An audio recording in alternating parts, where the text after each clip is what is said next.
ایک اور بات بھی کہی جا سکتی ہے کہ قومی آمدنی برابر ہوتی ہے صرف جمع سرمایہ کاری۔ اب یہ سرمایہ کاری ہمارے پاس کہاں سے آ گیا؟ ایسا ہے کیونکہ کینز کے مطابق لوگ جس قدر بچت کرتے ہیں کسی بھی معیشت میں، کینز نے یہ کہا تھا کہ وہ ساری بچتیں سرمایہ کاری میں لگا دی جاتی ہیں، تو چونکہ جتنی بچت تھی وہ سرمایہ کاری میں لگی، تو بچت کی جگہ ہمارے پاس سرمایہ کاری آ گیا۔ ایکویشن کو دیکھیں تو y=c+s کی جگہ آ گیا I یعنی انویسٹمنٹ یا سرمایہ کاری۔ اب دو ایکویشن ہمارے پاس آ گئی ہیں۔ اب ہم اگر ان ایکویشنز کو آمنے سامنے رکھ لیں، ٹھیک ہے، تو y سے y کینسل ہو جائے گا، اس کے بعد ہمارے پاس بچتا ہے c+s اور c+i۔ تو یہاں پہ ہمارے پاس دیکھیں لکھا ہوا ہے صرف جمع سرمایہ کاری، ایک یہ ایکویشن ہم نے رکھ لی، اور ایکول ٹو صرف جمع بچت۔ آپ کوئی بھی ایکویشن پہلے لکھ سکتے ہیں، بے شک بچت والی پہلے لکھ لیں، بے شک سرمایہ کاری والی، لیکن یہاں پہ انہوں نے سرمایہ کاری والی پہلے دی ہوئی ہے، تو ہم نے ایک دفعہ صرف جمع سرمایہ کاری بتا دیا، یہ ہو گیا y=c+i۔ y ہمیں پتہ ہے ہم کینسل کر چکے ہیں، تو ہمارے پاس c+i رہ گیا، اور اسی طرح سے جو صرف جمع بچت ہے اس میں سے بھی ہم y کینسل کر چکے ہیں، ختم ہو گیا، تو ہمارے پاس آ گیا c+s۔ اب c+s اور c+i ہمارے پاس آ گئے، اس میں سے اگر دونوں سائڈس پہ ہم c کو کینسل کر دیں، ہمارے پاس جو ہے آ جائے گا s=i، یعنی کہ بچتیں سرمایہ کاری کے برابر ہیں یا سرمایہ کاری بچت کے برابر ہے۔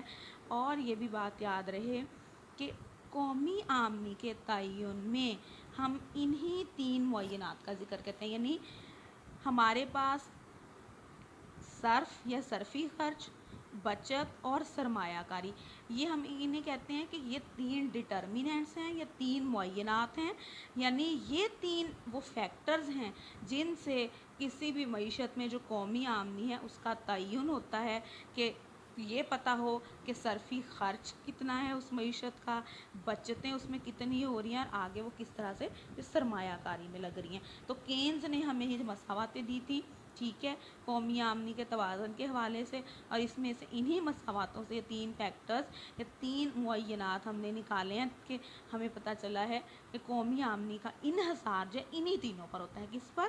صرفی خرچ پر یا صرف پر، جس کو ہم سی یا کنزمپشن کہتے ہیں، بچت یعنی سیونگ جس کو ہم ایس سے ظاہر کرتے ہیں، اور سرمایہ کاری یعنی انویسٹمنٹ جس کو ہم آئی سے ظاہر کرتے ہیں۔ باقی انشاءاللہ ہم اپنے اگلے لیکچر میں پڑھیں گے، آج کے لیے اتنا کافی۔